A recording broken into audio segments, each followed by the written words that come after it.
There we go. We live. What's All going right. on? Cool. Yo, what's going on, guys? Welcome back to the second episode of Georgia Sports Nation. We got two new guests. We got two new guys to introduce themselves tonight. So I'll let you guys introduce yourselves. But first, just want to say welcome everybody to Georgia Sports Nation. We're gonna have some Braves, Hawks, and some Georgia Bulldogs talk for you guys tonight. And we're gonna have a special guest come on the show today who actually attended Hawks Media Day. So gonna get some really good Hawks content for y'all tonight. So really excited to talk about that stuff. But Roundtable Sports, if you go ahead and introduce yourself, let's see how this going tonight. All right. How you doing, Georgia Sports Nation? Name is Joshua. I go by Roundtable Sports. Keep up with everything Atlanta sports. Just keep you up to date with everything. All right, and then person below him. Hey, I'm Coach, Introduce man. yourself. I'm with AFM. I'm with everybody. So, yeah, I have my channel, Coach Unchained. Talks Falcons. Most Falcons. I talk a little Braves, talk a little Hawks, talk everything Georgia. So, let's get this thing started. So yeah, the first thing on the agenda tonight, we're gonna have some Atlanta Braves talk. And as you know, Atlanta Braves right now we're playing the Philadelphia Phillies tonight. Unfortunately, bad start from Jake Odorizzi so far. We're down 4-0 tonight, but hopefully our offense can wake up in these few middle innings and get to the Phillies bullpen, because y'all know that Phillies bullpen has been a little suspect in the past few seasons. But Leo in the building, what's good? What's good? Happy you could join us tonight. But we're gonna start off with some Braves talk and talk about how, with this past week, the Atlanta Braves clinched a fifth consecutive postseason appearance. And we gotta discuss these keys. How are we gonna be successful throughout these last 2 weeks of the season, moving into the postseason, and hopefully securing the division. And obviously, we'll get a wild card spot, but we want to reach for that ultimate goal of winning the division and keep those Mets out of our division. So, Joshua, what you got to say about Braves clinching the postseason, and what do we need to do to be successful throughout the last 2 weeks?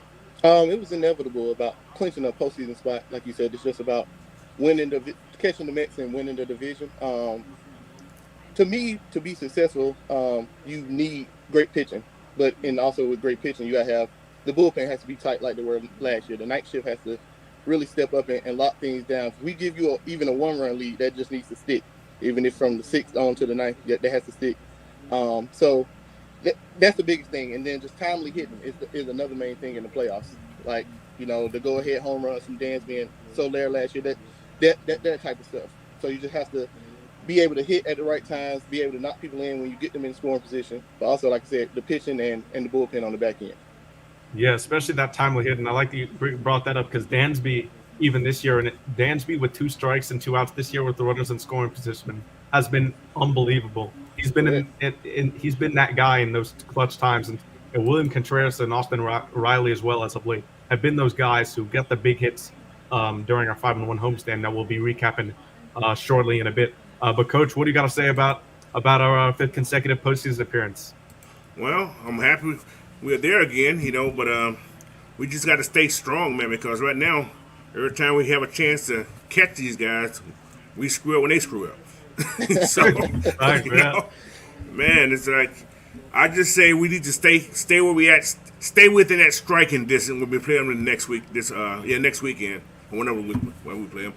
We just need to stay in that striking distance, man. So if we can get 2 or 3 of those guys and take first place, I think these guys will stay a little stronger at the end of the last week of the last couple of games of the season. So if we stay in that striking distance when we play the Mets, I think we can overtake them then. So For sure. that's what I'm hoping anyway. So Yeah, But they're definitely lining up to where the Grom and Scherzer pitching. Definitely. Yeah, They're lining up exactly. like yeah, that. and I like, and a lot of people have their qualms about Bryant, about how Snit manages the pitching rotation in the bullpen, as we got Blackberry right here joining us. How's it going, what's up, Blackberry? D?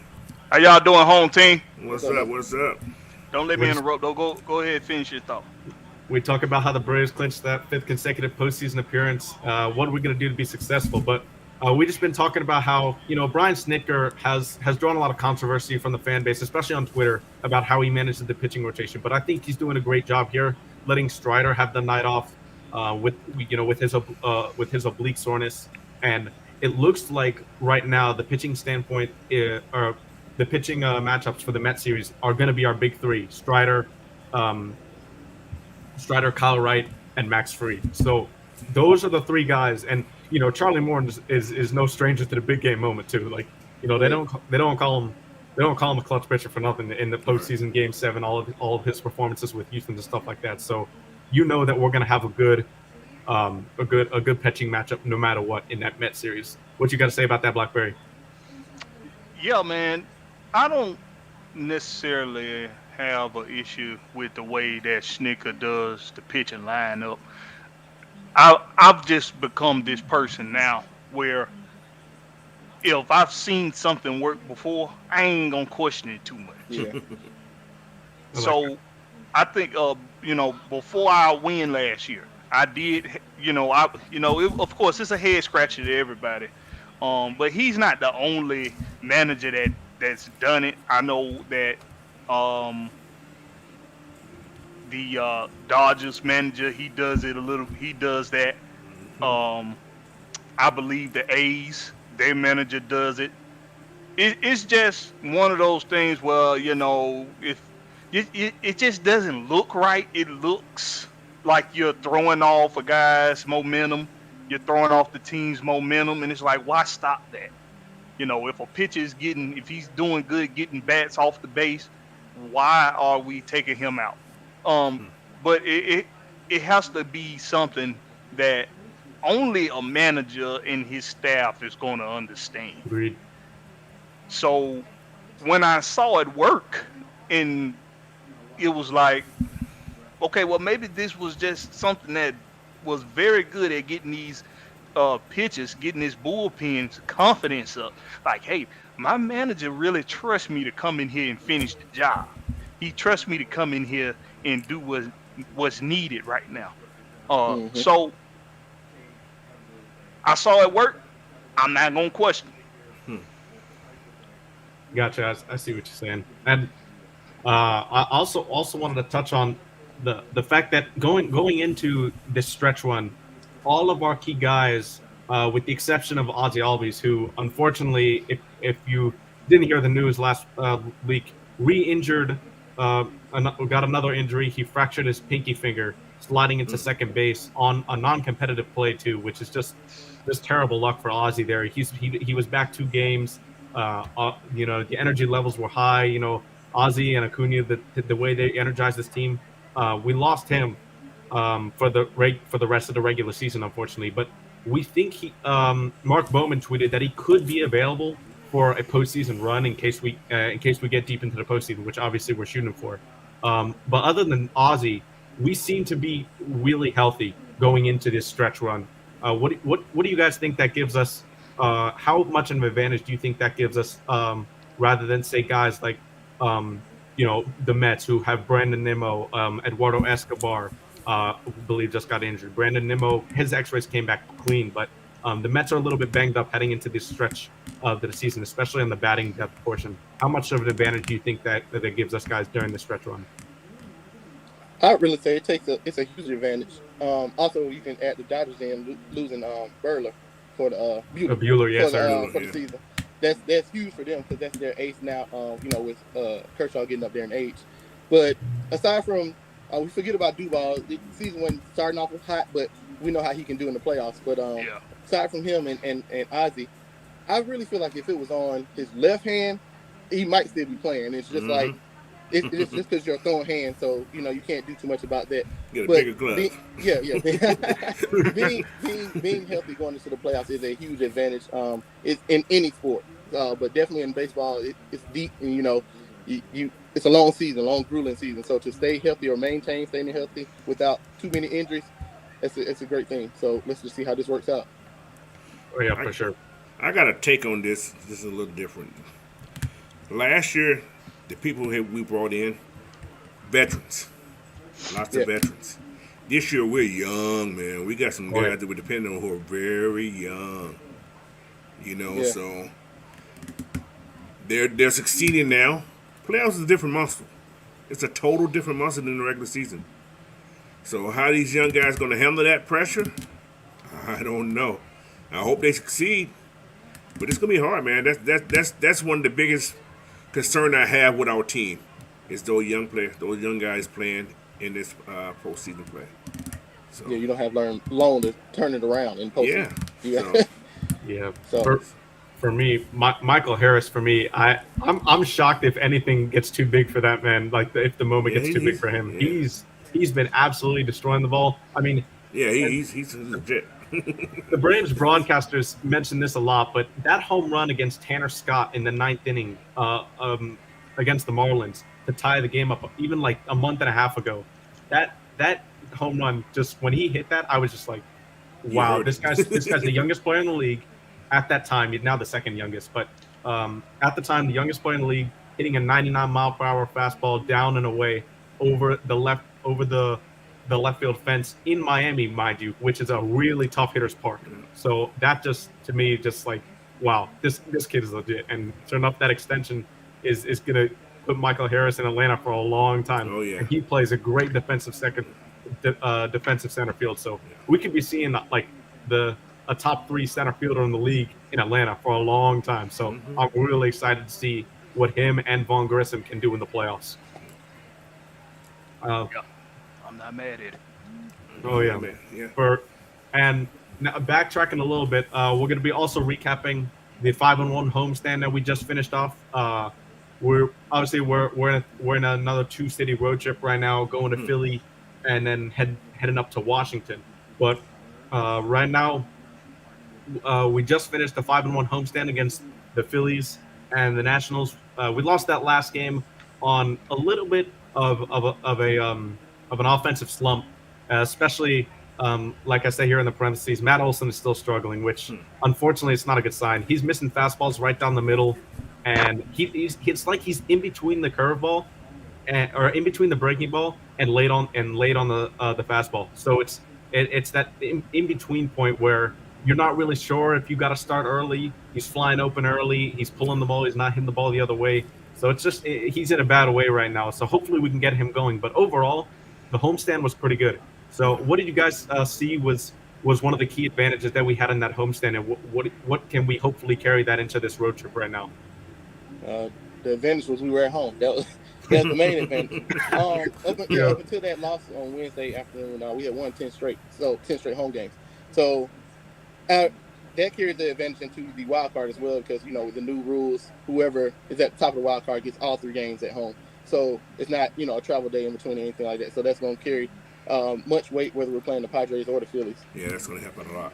So like I said, that's the biggest advantage, and the crowd it's a different beast too. So it's something getting inside Truist Park and hearing the chop, and it'll bring the strike fear in your heart. So that's the biggest advantage that we do have. About Olsen struggling, we discussed that a little bit earlier. He can snap out of it. My biggest thing, or what I would say, sit fastball and adjust to the curve.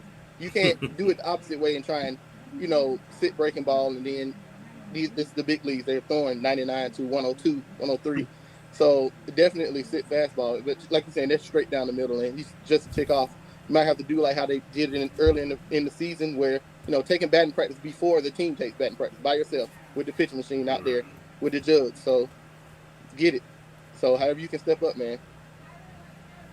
Yeah, and I also like the point where it was funny on last week's show, we were mentioning how Riley, Acuna, Contreras, and Olsen were all struggling, and 3 of 4 of those guys, Olsen is still struggling, like we've mentioned, but Riley, Contreras, and Acuna had a great homestand and are continuing to bat great right now. Unfortunately, Acuna's been out the last 2 days, which hopefully isn't a big concern, but we'll get to that a bit later in the show. But great to see those guys break out of their slumps in the homestand. What did you think of what you saw from Riley, Contreras, and Acuna during the homestand, Coach or Blackberry? I was happy to see that right after we was talking about it, they got on their business. It was almost like they watched us. They was watching us and like, hold on now, we can't be having people talking about us in our slumps. Let's get our stuff together. But it's very important for this time of year for bats to be consistent. Pitching, we know, has to be consistent, bar none. But I mean, if we're being real about it, baseball is pitcher driven anyway, because a lot of nights bats not gonna be swinging like how you want them to swing, and you might not get but 1-2 scores a game. So at this time of year though, the competition is very thick. Everybody brings their best this time of year. Even teams that's not in the race to get in the playoffs, they want to be spoilers. So you have like teams like the Marlins. You have to take care of business against these teams. It's very important because they're going to bring their everything. They want to be spoilers. If they know we can have home field advantage in the wild card, they won't try to take that away. Even though we basically got that locked down.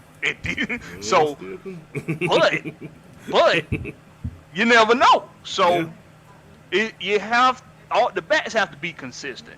It's just how it has to be. And I'm glad they got it going when they got it going. But Matt Olson, I don't know what the problem is. I'm not real fluent on batting technique and batting, strategy or whatever.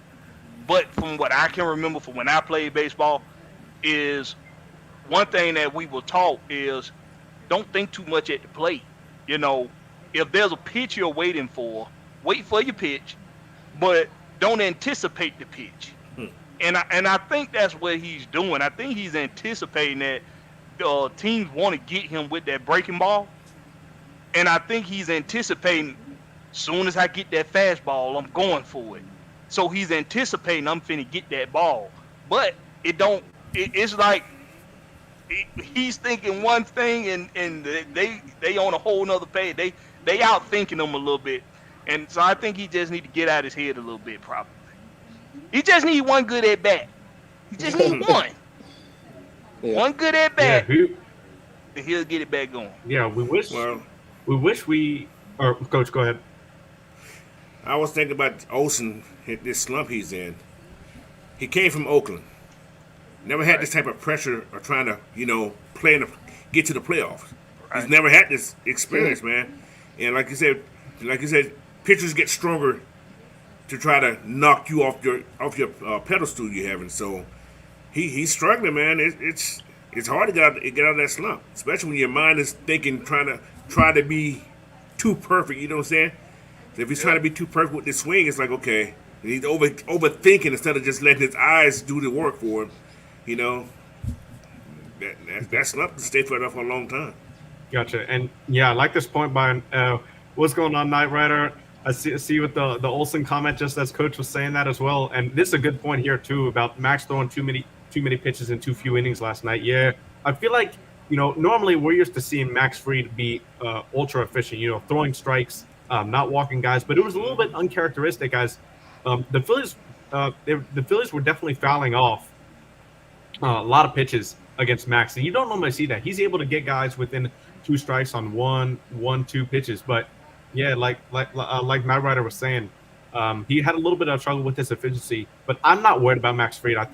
He's gonna figure it out. But it wasn't even a horrible start. It was just not ace-like, but it was still an above-average start. I mean, you expect your offense, hopefully, wish to get more than 2 runs like we did against the Nationals in that last loss on the homestand. But overall, was a really good homestand. And speaking of also the future road trip that we're going to be on, it started off not that great. We got shut out last night against the Phillies, which Knight Rider had said about Max Fried's start. And tonight, again, for the second night in a row, as we got our next topic here, Ronald is scratched from the lineup with back tightness for 2 nights in a row. It's not good with his clear injury history. What do you think this means for our lineup? How are we gonna navigate? It seems like Dansby's comfortable in that leadoff spot, and that's where Snit's going. But where do you guys feel that we should be with Acuna in terms of caution, but at the same time knowing that he's a really key part of this team to make sure that he tries to play every night? Because we have a losing record when Acuna doesn't play, but we're 20 games over 500 at least when he plays. So hopefully the coaching staff can figure out a ratio where Acuna can stay healthy, but he's also in the lineup. So what do you think is a good ratio in terms of so that can happen? Just let him bat, get him off that field. Simple. Just let him DH and get him off the field, man. Put Ozuna on the floor. Yeah. You know? That's one thing. Like you were saying, yeah, with Acuna in the lineup, you see it's definitely stronger. Not knocking Dansby. He can definitely fill the leadoff role if necessary, but you can see the spark that Acuna, strikes fear in the pitcher's heart or the other team's heart when he's leading off. It could be 1-0 quick. So, put him in, but at the same time, I understand the caution in the regular season. If it's not an injury that's going to definitely keep you out, i.e., like Morton's broken leg or anything like that, in the playoffs, he's definitely playing with these type of injuries in the playoffs. Right. Because it's not anything that's, apprehending him from playing. So he definitely can play if he wanted to, but it's about caution and making it these last 12 games to be healthy or close to 100% as you can be in the playoffs to get there. Gotcha. Blackberry, what do you got to say about it? I'm a little torn, because I'm like Coach. I'm like, you gotta let him bat, but at the same time, it's just his importance to us is. I don't necessarily think it's. I mean, he's important. Don't get me wrong. But we've been successful without him in the lineup before. No postseason. Can I say something on that before you get through there? Yeah, go ahead. Remember, Ronald was out when we made that comeback. Right. So, when we came that comeback from on the Mets, Ronald was out. So I'm a little torn because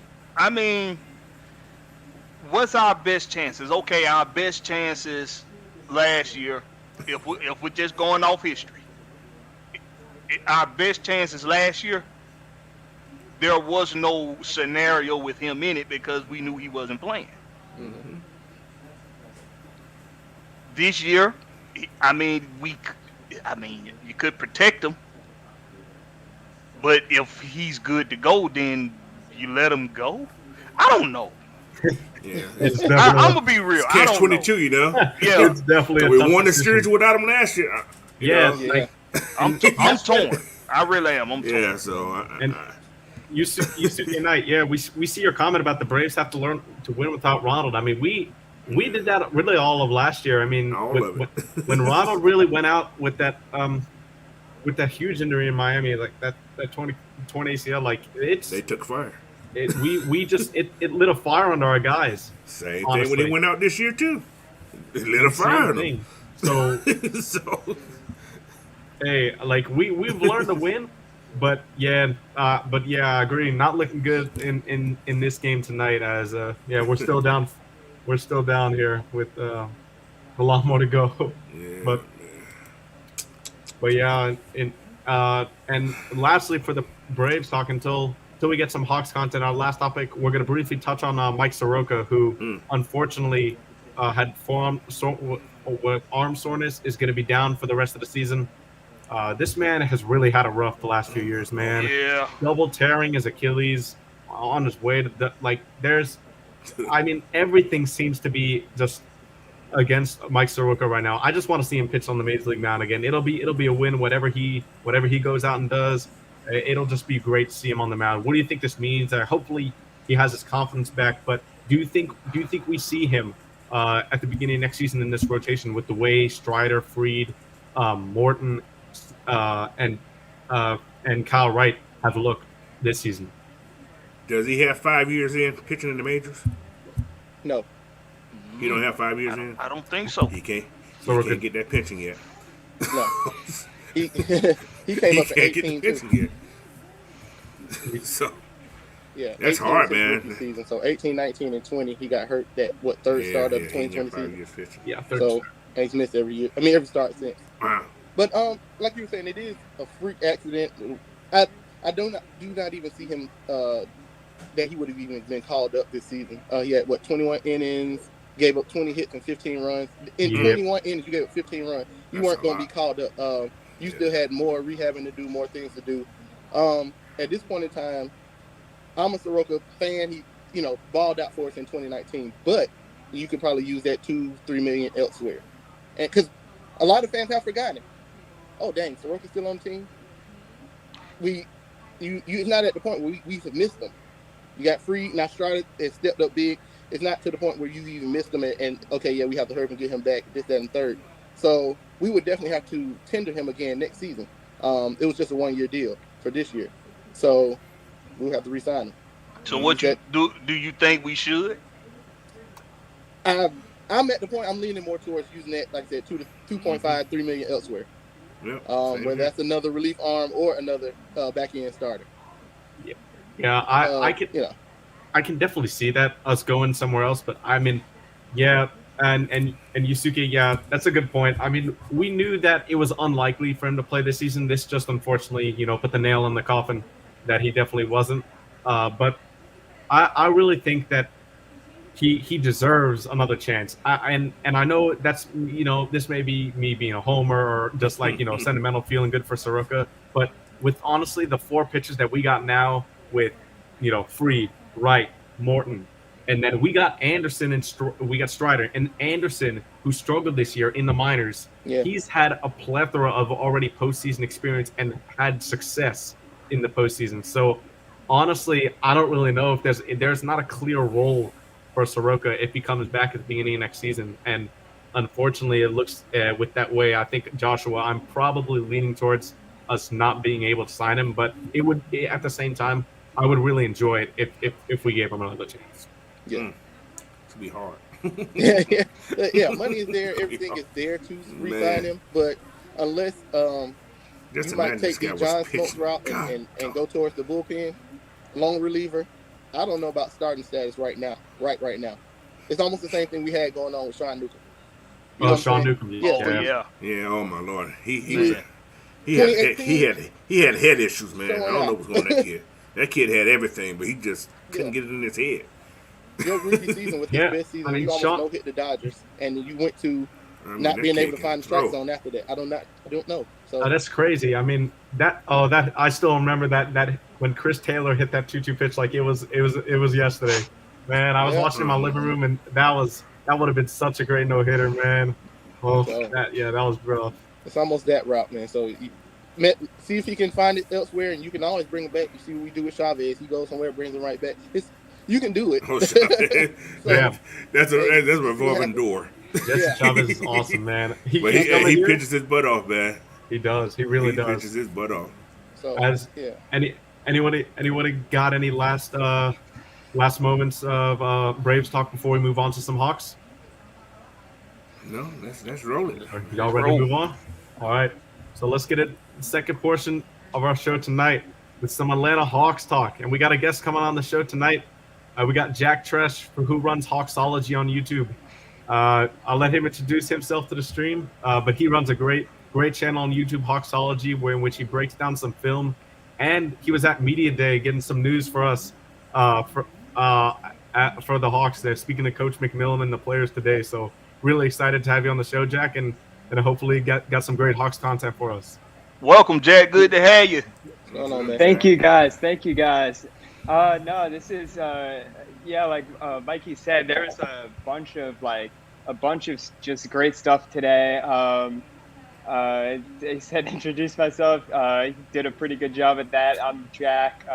Hawksology on YouTube, film breakdowns, that type of stuff. But we had Media Day today, so I popped in and it was a great learning experience about a team that had just a bunch of questions and kind of maybe didn't live up to the expectations last season that after making the Eastern Conference Finals.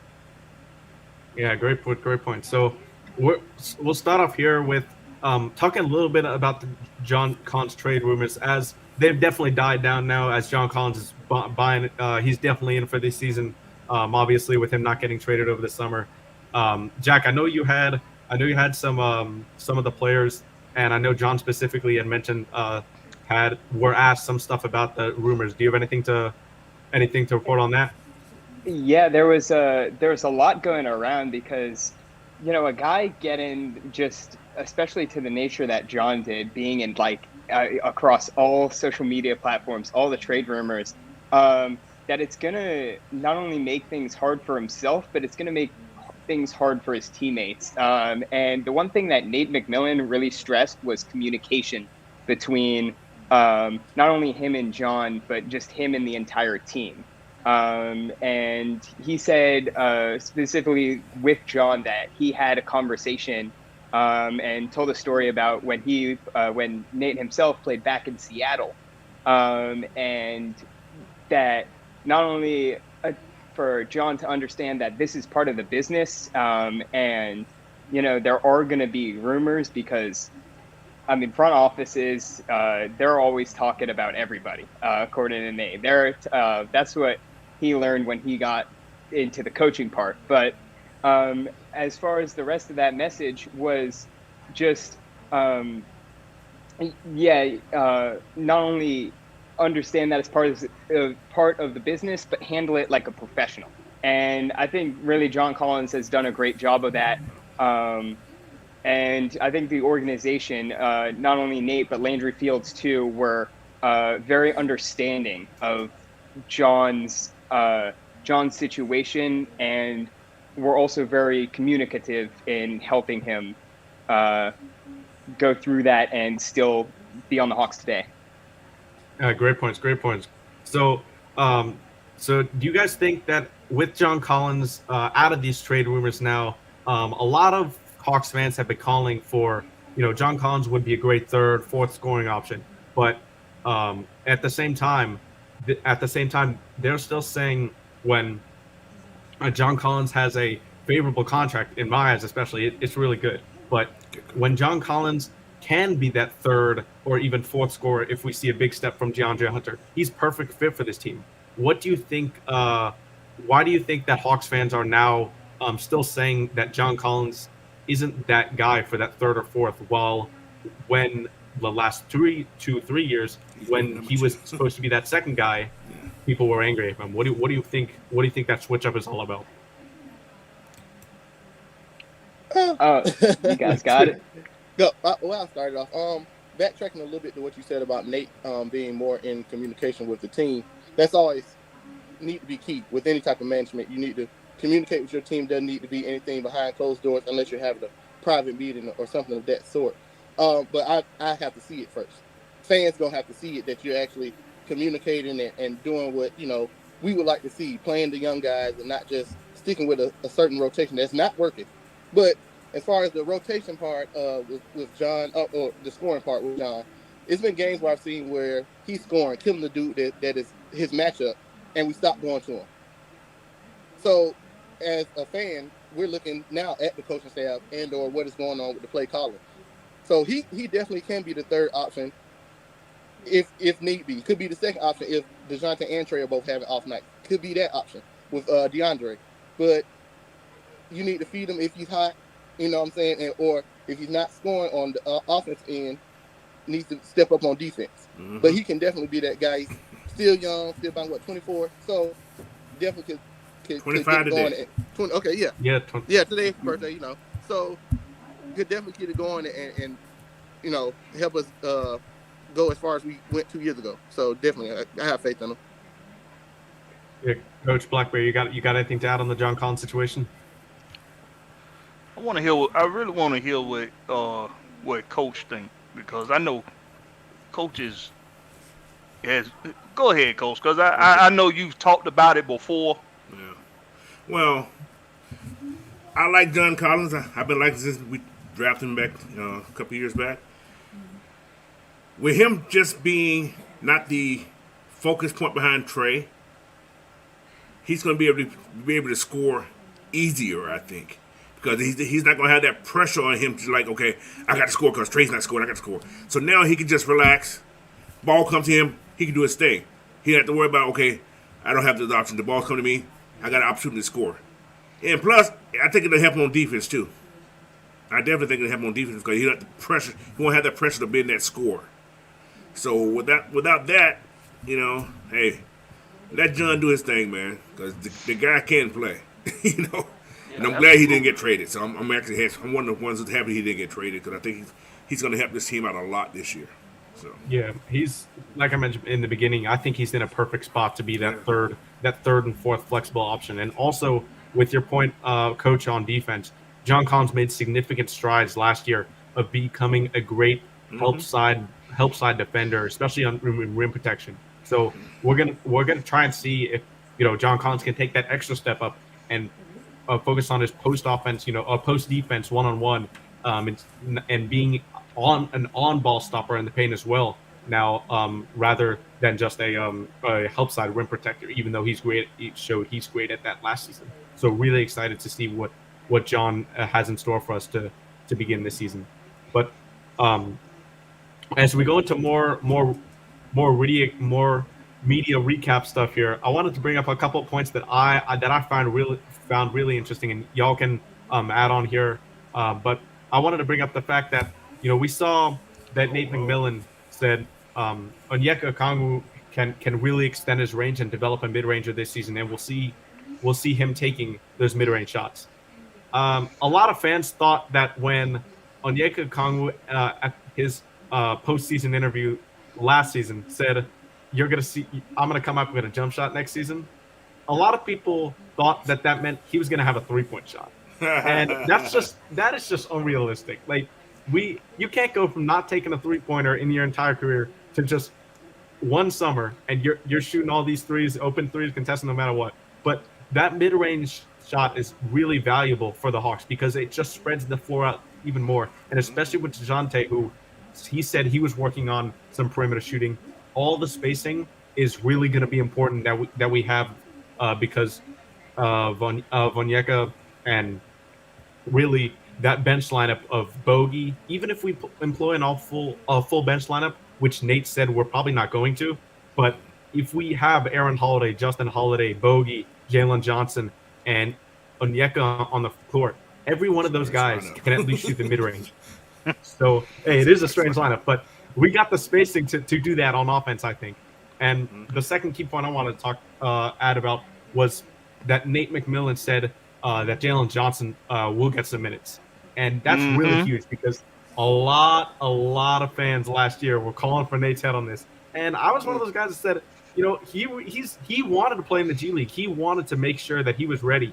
And when the opportunity presented itself, he would be there. So I think this is that time, and I'm glad that Nate McMillan is acknowledging that and giving him some of those introductory backup power forward minutes. So Jack, you got anything to add on these 4 points? First, I guess going back to Onyeka and his ability to shoot is like you were saying, it's not just the course of a summer that boom, you're instantly drilling threes. Although there were some videos with his trainers of him doing that. That's not a realistic expectation for him on the court. It's definitely something that I do hope the mid-range, something that I do hope that we can figure out how to incorporate that. Because like you said, spacing. But then again, he's got to still prove himself, and he understands that. That just because you have a jump shot doesn't mean you're automatically going to space the floor. You got to make teams worried about your shot first.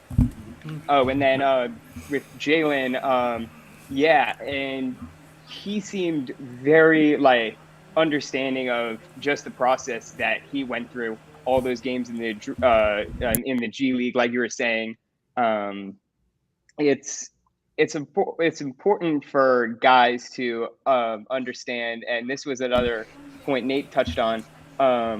It's important for guys to understand that you gotta kind of play for your minutes, right? You gotta earn them, and you look at the roster, and we only have 7 players from last year's roster. That were really in the rotation, and so Jalen is kind of a new face and competing with a bunch of vets. that he's going to have to go out there and play hard. And I think this season is he's going to show that he is ready to do that. Great points. So from any media recap highlights that you guys got from Joshua, Coach, or Blackberry, you got anything you want to discuss on that front? None.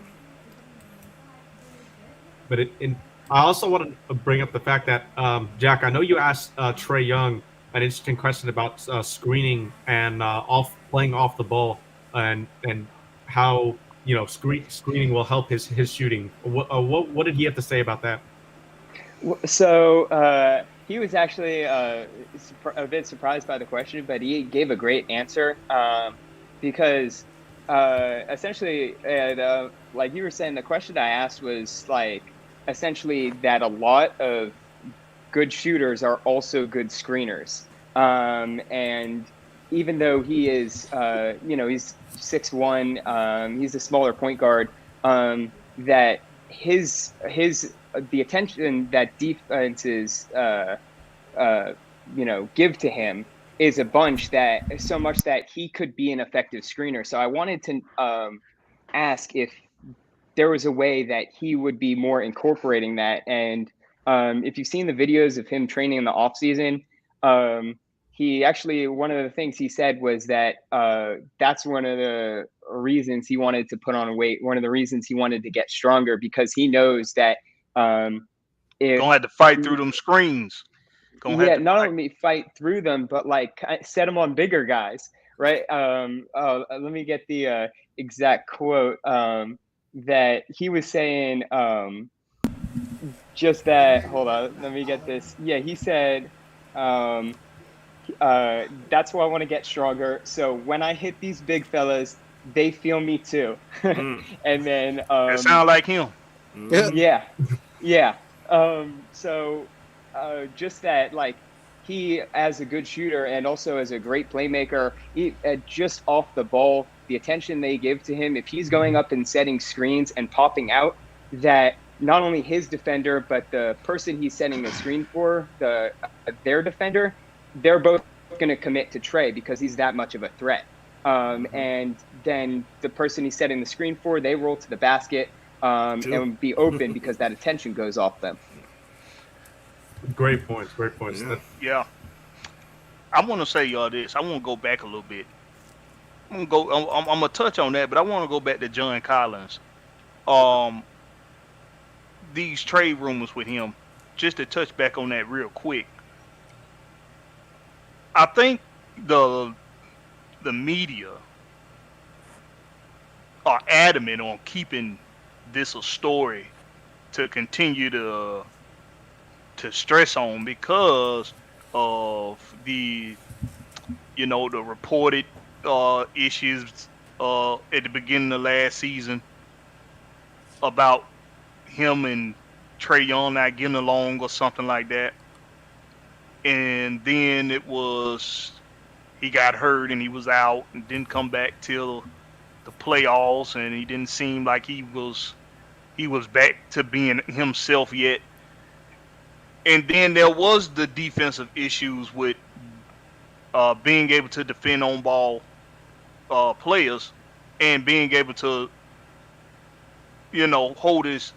stand his ground in the post. So Landry Fields today said that the top priority this offseason was addressing defense.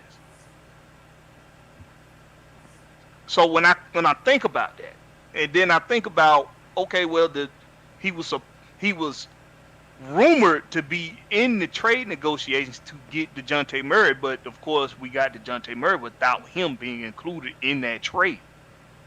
John Collins that being.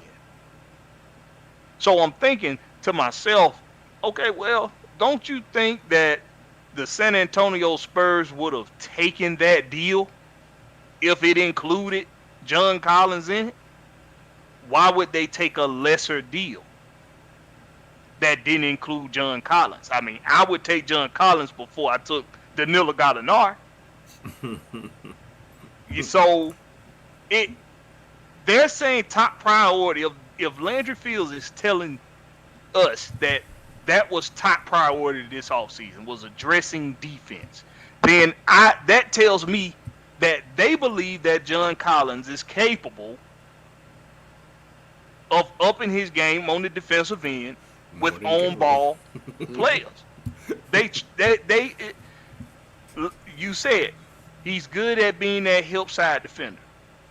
He's good at doing that because he's athletic. You got to be able to move your feet. You got to be able to crash the basket. You got to be able to crash to the ball carrier. So we saw something that I think a lot of people just kind of like forgot about. Remember coming into Trey's sophomore year, John Collins looked like he had got in the gym. He was looking good. He was chiseled. He got suspended too. Yeah, and he got suspended for the PD,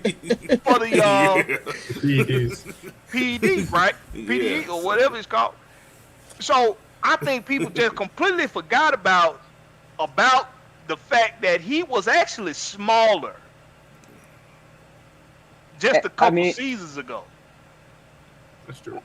Yeah, I mean, and recently it has looked like he's kind of, I guess, slendered back down, but I really don't think that him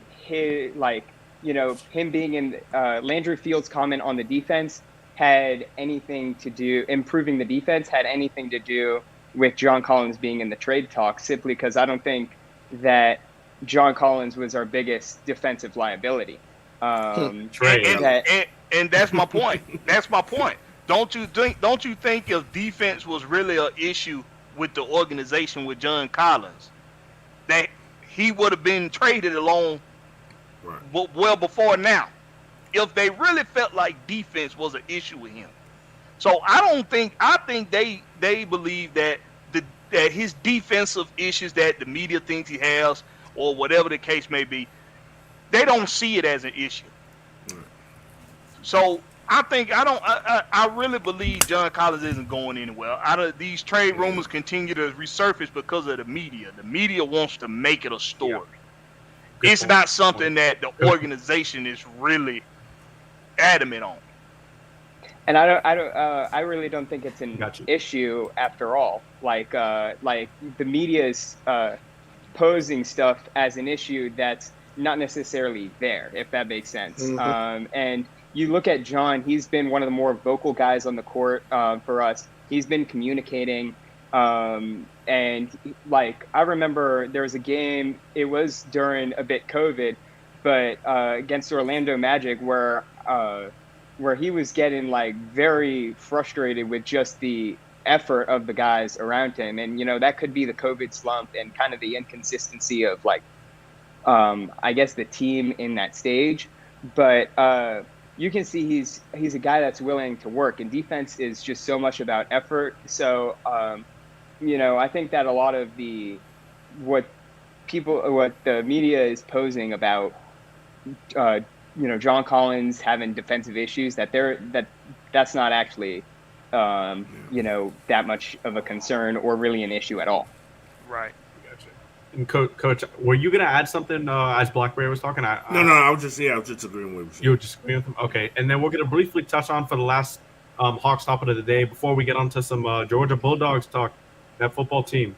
But last topic for the Hawks is we're just gonna be talking how the media a lot of times tend to recognize the Hawks as a sleeper team. So, you'll see a lot of ratings now that the Hawks are rated probably in the higher seed of a play-in. So maybe that 7th, 8th seed. And with the Cavs especially trading for Donovan Mitchell, I can see how the Hawks have slipped a bit in the standings. But to me, rating the Hawks as a play-in seed is really, in my opinion, just doesn't make sense because one, we escaped the play-in last year, so we were a play-off team last year, right? So technically, we earned that 8th seed, and now we've got DeJounte Murray.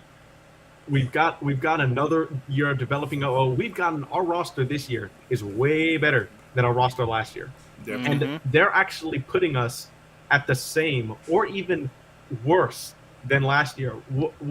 Hey, Coach or Joshua, if you want to input in on let this. me start real quick. Yeah, you got it. Where we from? This is the ATL. Everything about the ATL is always going to be negative. Yep. Simple as that. I'm just going to put it out there and let it go, and that's all I got to say. Yeah, he hit it right on the head.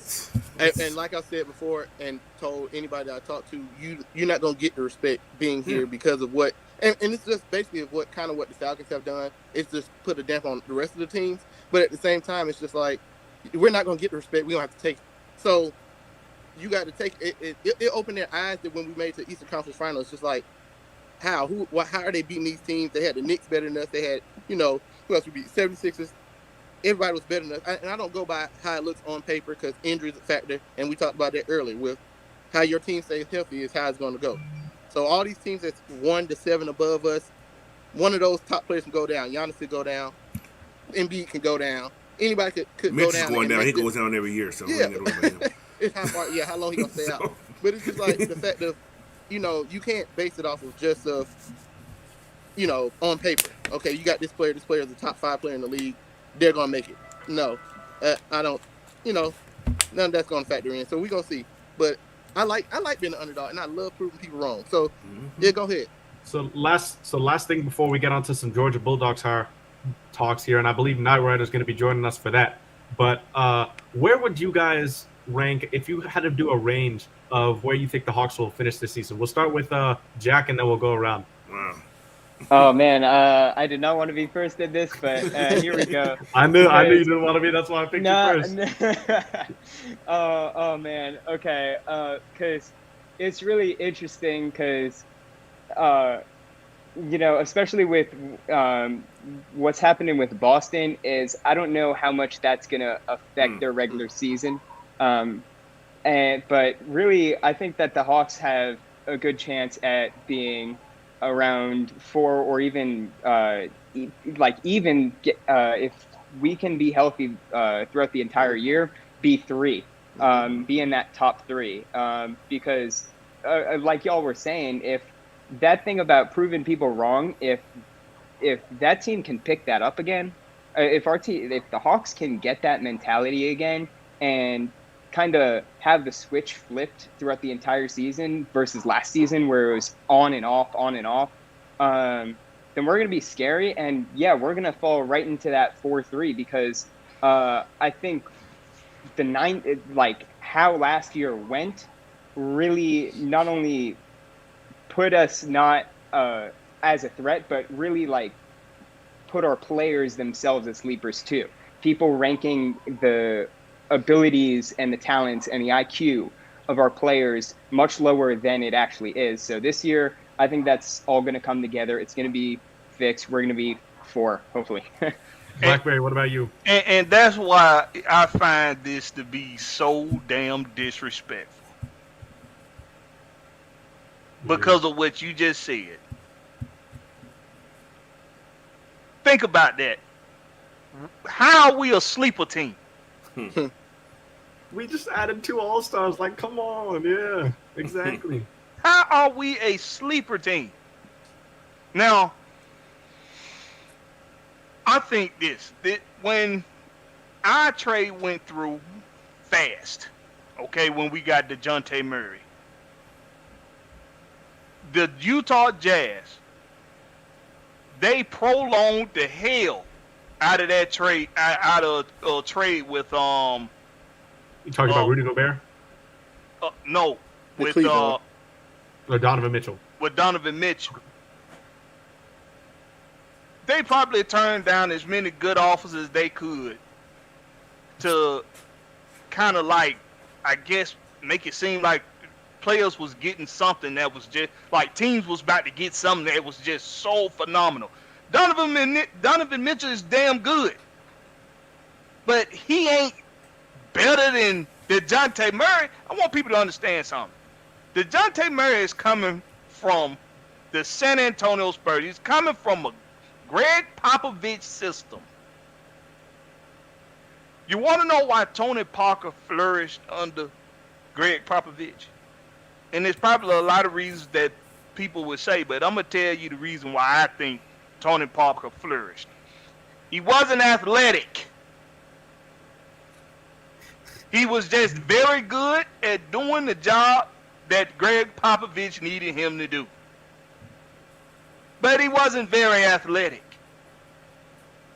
Donovan Mitchell in Utah has been able to just do whatever he wants to do within that system. He's been able to do whatever he wants. If he wanted to choose to put on a show that night and ISO, be ISO. If he wanted to do that, he was allowed to do that. DeJounte Murray wasn't allowed to do that under Greg Popovich. He was handcuffed under Pop. And he still was able to showcase his skills to the point to where he was almost a triple double threat. Mm-hmm. Now, he's here under Nate McMillan, who of course allows his athletes to be athletes. Pop is, I'm about this, my system. You gonna do what my system is about. This is a team system. And that's fine, because we know it's worked in the past. But to say that we're a sleeper team, just because people around the league really believe that Donovan Mitchell is that much better than DeJounte Murray is. I ain't cussed on here yet, but that's some bullshit. So if I gotta ask you, you gotta answer the tough question, Blackberry. Where do you see the Hawks finishing this season? No less than a 4 seed. No less than a 4 seed. I like it. I probably agree with you. No less than a 4 seed. To say that we're a sleeper team to me is disrespectful. And that's what Mad Mike is saying too. Trae Young, this big three, DeJounte Murray, along with John Collins, Clint Capella, a healthy Clint Capella.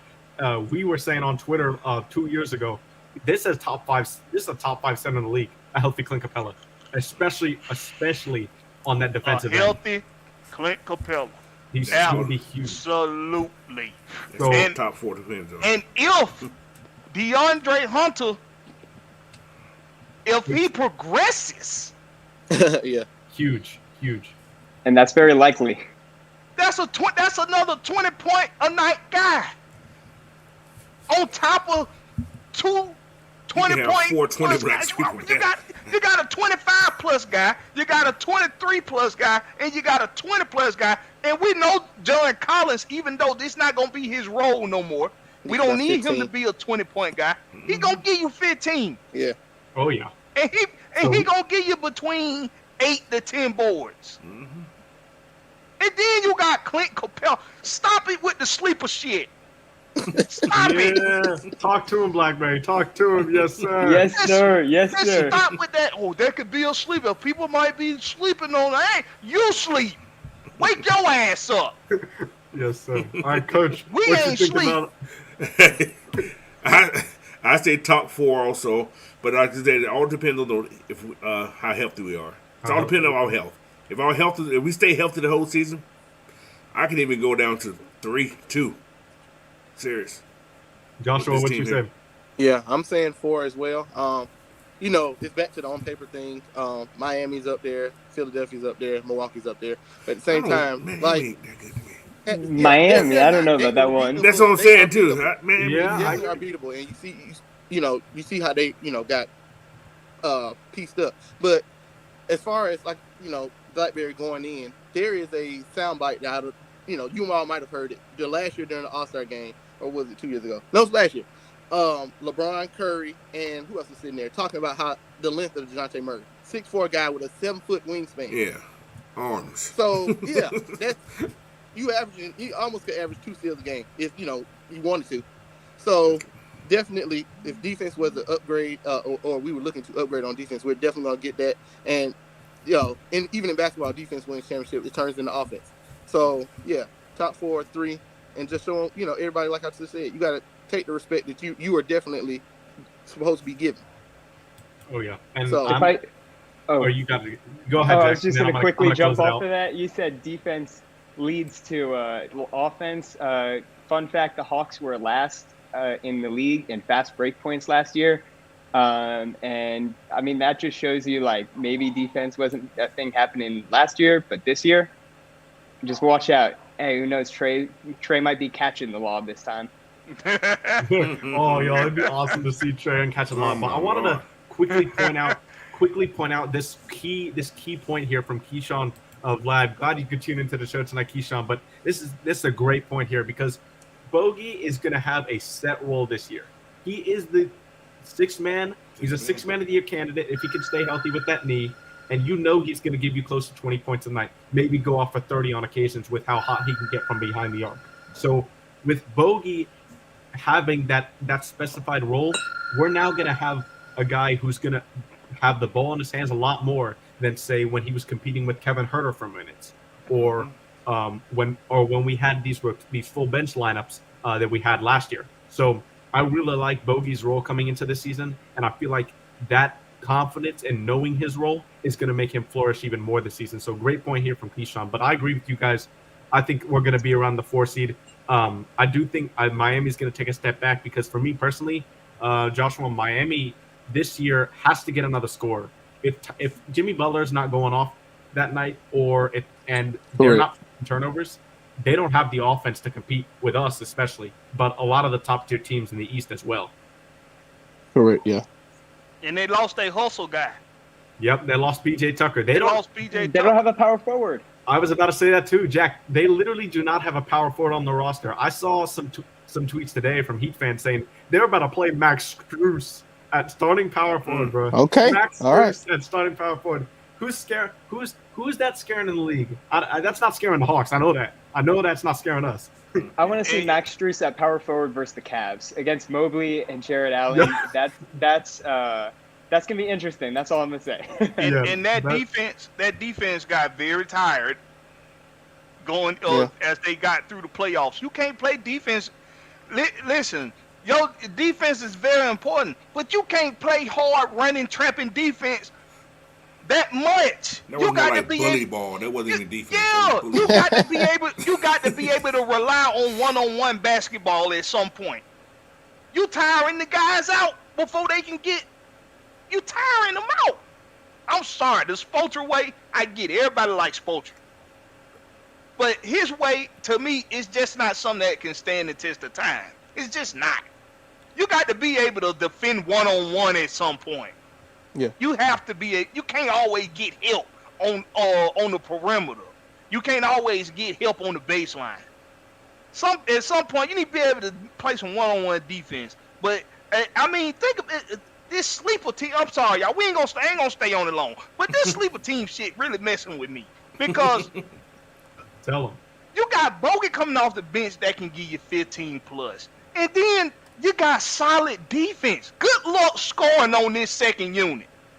Good luck with big old Harkless, the Holiday brothers.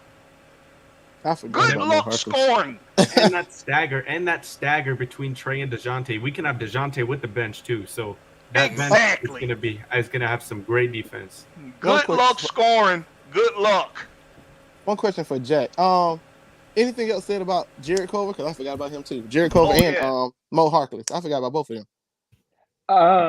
So Jarrett, like his press conference seemed. Sorry, my dog is barking in the background like crazy. Jarrett seemed like he just was approaching this more as a training camp, but he was very even on the subject of defense. I think he said something like, I've proven time in and out that I can guard the best players in the league, and I'm hoping to prove that in training camp and show that I can help the Hawks. And then, because the question wasn't mine, it was someone else's, but it was kind of formed on the Hawks and their defensive identity. And he was saying that he could be a key piece, but he's only on a training camp deal right now. Okay. Yeah. And then Mo is just, because he's one of our vets, and he understands that.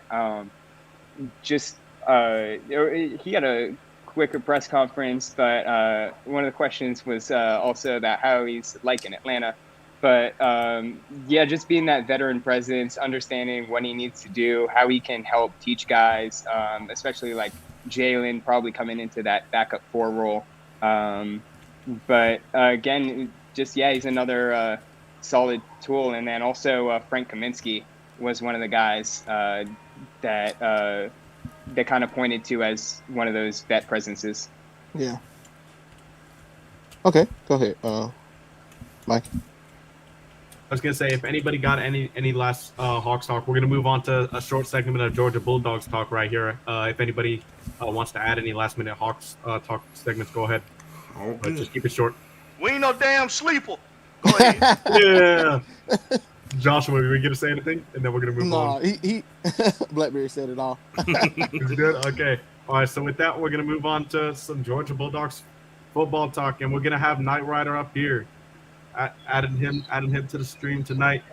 What's up, Knight Rider? How you been? Ladies and gentlemen, boys and girls, children of all ages, Seth Rollins, Ric Flair, DeJounte Murray, Brock Lesnar, Georgia beats all them. And even Booster Collins, man. We here.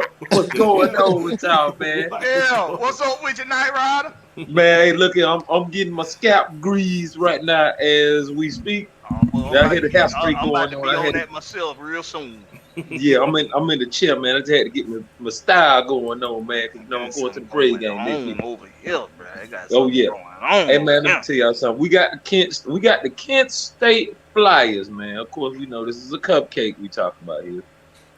But I think we asserted our dominance last week against South Carolina. Everybody says South Carolina bad. Okay, cool. We know it's us and everybody else. Mm-hmm.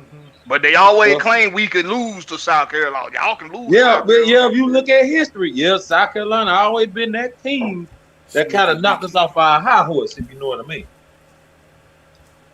So, it's a whole different story right now. Man, let me tell y'all something. These dogs are special. I like this team right here. I mean, I love my defensive team, but man, this team right here, this year, they something serious. They is predicated on offense instead of defense, man. Even though we lost all these guys. Oh boy, I'm looking sexy right now. I'm feeling nice on my body right now. I'm looking in the mirror as we speak. But yeah, let me tell y'all something, man. This year, this is a whole different team, man. They predicated on offense. They got that offense rolling. I mean, don't get it twisted. That defense can still stop somebody. That defense can still dominate at any point, any time, any place. But we are really predicated on offense this year, man. I'm loving it. Stetson Bennett is showing y'all. Y'all keep sleeping on me. Y'all talk about Bryce Young. Y'all talk about C.J. Stroud. Okay, y'all must forgot I'm still here. I'm the national championship winning quarterback. Y'all better put some respect on my name and put some cheese on it too. And some avocado. That's right. That's right. And I'm gonna be honest with you, Coach. I'm with you on this one, man. I think Brock Bowers, he really deserved to be in that Heisman conversation. It'll happen next week. That's when they start talking about it. Yeah, he deserved to be in that. Man, look, Best player in college football. Man, by far. Man, Bowers deserves to be in that Heisman conversation. As a matter of fact, I had commented on the ESPN college football post. It was some dude that told me he doesn't belong in that conversation. Shit. He sucks. I'm like, well, what game was you watching? You must have been watching a middle school game or something. He's the only. I'm sorry. He's the only player you get the ball to in college football now who had the chance to take it to the house every time he touched the ball. To the house, baby. When he gets the ball in his hands, something good always happens. And it's he's a tight end. Exactly. And a sophomore. He is a tight end. And a sophomore. And a sophomore. Like a grown man. That is a grown man. That's a grown man. Brock Bowers might be 20 going 35. So you still got another year of it. But it goes back to what Blackberry says again. Man. We didn't get the respect from the beginning. You won the national championship, then you rank us at 3. I'm not getting it. That's like the disrespect real, man. Everybody think we just gonna just fall off and just fall to the wayside and all that. Man, please. Okay. Not getting it. Saw a graphic earlier. The numbers are way better through the first 3 games this season than last season. I think we gave up 30 through the first 3. We're giving up 10. That's like it's like the Ravens, the Braves and the Bulldogs. They both getting ranked 1 after winning a Yeah, championship. it's Crazy. where you This from. respect is real. Like It's I that said, Atlanta look stuff. where you're It's from. that Atlanta stuff. But I'm It's telling that you, you gotta Georgia. take it. Yeah, man. Atlanta everything- sleepers. The yeah. Atlanta sleepers. We're sleepers. Yeah. It's like, oh no, they gonna wake up. You better Oh, we feel like it. Freddy Krueger. We finna come through. We finna come for you. We finna come for you. But yeah, man, we got Kent State tomorrow. Of course, we know that should be that's gonna be a rout. We'll get a chance to see what the young guys got going on. They shouldn't score. Yeah, they shouldn't. But we all know the reason why. Kirby does that, man, on purpose. I think. I hate to say it. I do. Yeah, I do. yeah, he do that on purpose. But you know, we all knew the reason why he did it. Why he didn't run the score up on Sanford, because you know Hatch was the guy that gave him his first Yeah, the opportunity first start, at right? Valdosta. Yeah, exactly. Yeah. And I remember Hatch like it's nothing. Cause I remember playing. Well, I wasn't playing. I remember when they played against my team in college when Hatch was at Valdosta. But Shane Beamer, that's a different story. That's a different story. We got Y'all know Mad Mike coming. We got Mad Mike coming in here. Come on in, Mike. Asking how long it'll take for Georgia to get a true test. What you say, guys? How long will it take? Alabama. Look at who they got. I think after Kent, they got Auburn next, right? They They got have Auburn. That's not even the game. they got They just Auburn like- After Kent State, yeah. On the first. They had Auburn, and then they got Florida. No, I'm sorry. That would I'm be wrong. They got I'm Auburn wrong. after They got Missouri next. Missouri. Yeah, Yeah, they got Missouri. Auburn after Missouri. Same thing. Okay, all right, Vanderbilt, Florida, Tennessee, It's all the same Okay. thing. okay. Mississippi State, Okay. Kentucky. Missouri's bad, man. They ain't gonna do nothing. They're gonna beat the hell out of Missouri. I'm telling you right now. They really won't have no true test until they play Florida. No, And I Florida, say this, they the gonna reason beat why I Florida. say that, because you know, no matter how good a team is or how bad a team is, when you playing your arch rival, those records go out the window. It is knockdown, drag out. Last man standing. Yeah, but Florida is. Florida got ranked 20 right now. They got a one-man crew. That's a quarterback.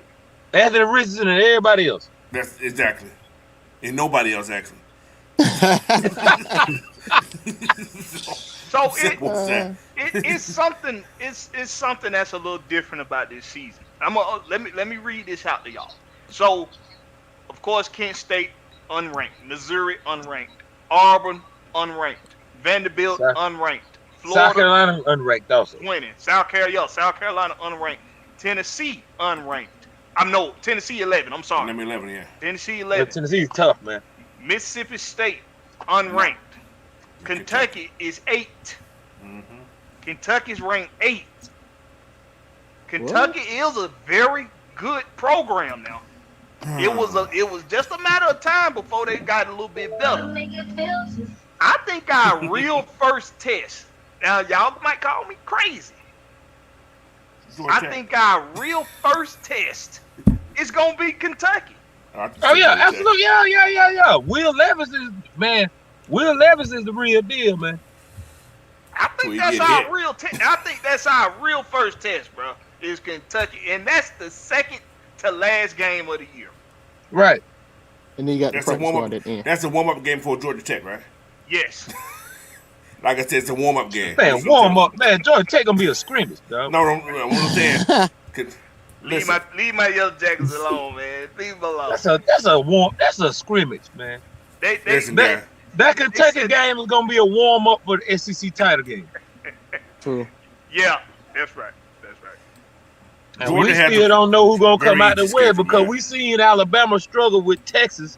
We seen Texas A&M lose to App State. So I'm pretty sure Texas A&M gonna be really pissed. I'm pretty sure Alabama's gonna be really pissed.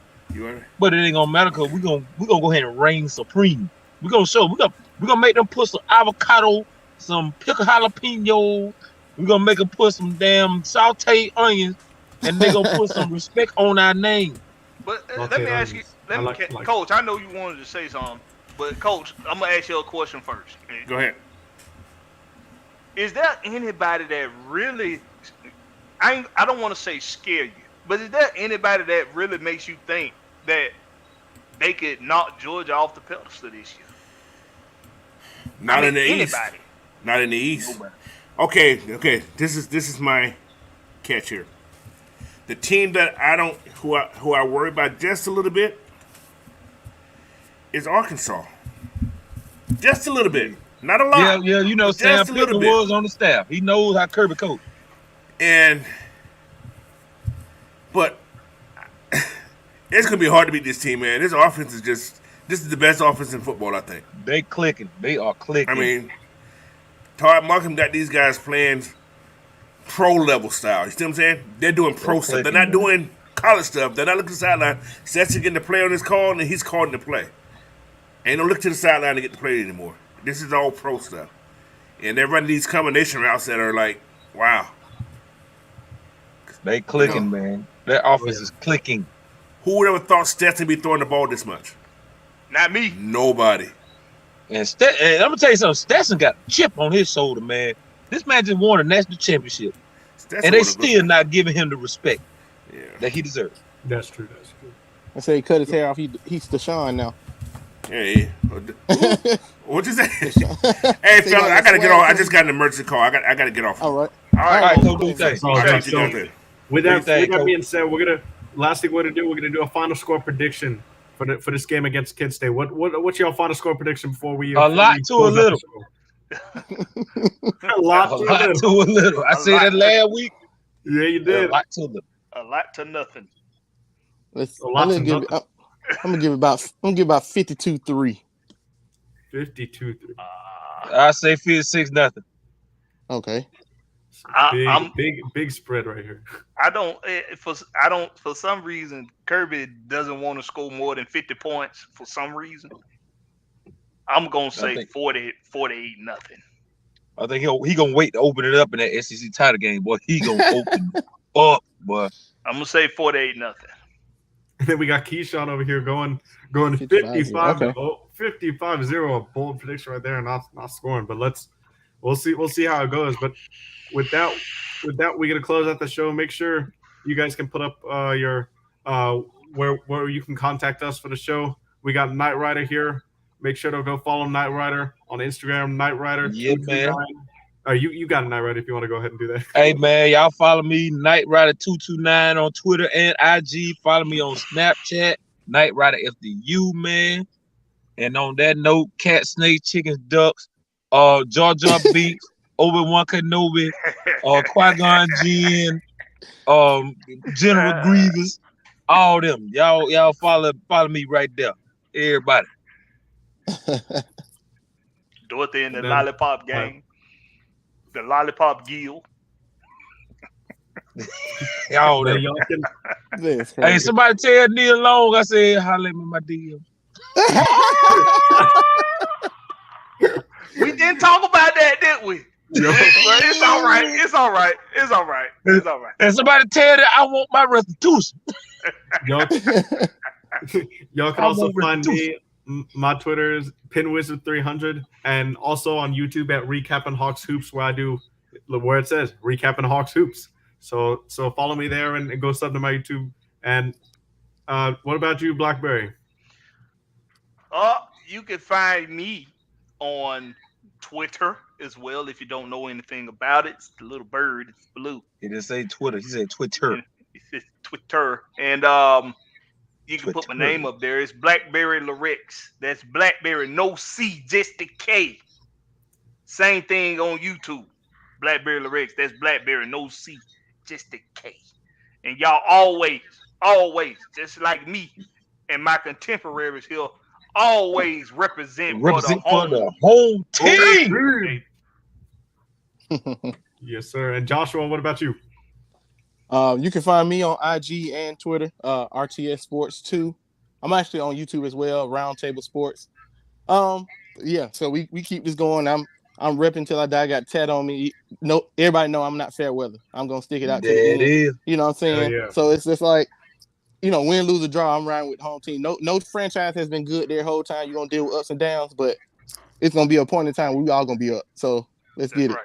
Atlanta Hawks, Braves, Falcons, we come. Yeah. We gonna be there. We gonna be there. Everybody said Georgia Tech. It's Night Rider and his Georgia Tech business. But yo, with that being said, we thank you guys for coming out to watch the Georgia Sports Nation tonight. Thanks for stopping in on Friday night, and we'll see you guys next week with the new third installment of Georgia Sports Nation. So thanks. And on that note, we just sat, bam, bam, there it is. We just saddled up Pam and got up right up out of here. See you guys later. We're gone. Boom.